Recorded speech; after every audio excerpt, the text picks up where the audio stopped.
અંકલેશ્વરમાંથી પસાર થતા national highway number 48 ઉપર માત્ર સુરત તરફ જતી લેનમાં જ રાજપીપળા ચોકડીથી આમલાખાડી બ્રિજ ઉપર ચક્કાજામ સર્જાઈ રહ્યો છે।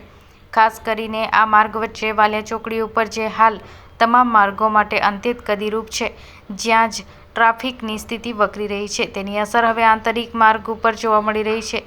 સાંકડા આમલાખાડી બ્રિજ અને માર્ગ ઉપરના ગાબડાને લઈ છેલ્લા 15 દિવસથી સતત ચક્કાજામના દ્રશ્ય સામે આવી રહ્યા છે, જેને લઈ જૂના નેશનલ હાઈવે નંબર 8 ઉપર તેમજ વાલિયા રોડ ઉપર પણ ટ્રાફિકની સ્થિતિ વકરી રહી છે। તો હવે પ્રતિન ચોકડીથી જીઆઈડીસી તરફના માર્ગ ઉપર ટ્રાફિકની અસર જોવા મળી રહી છે।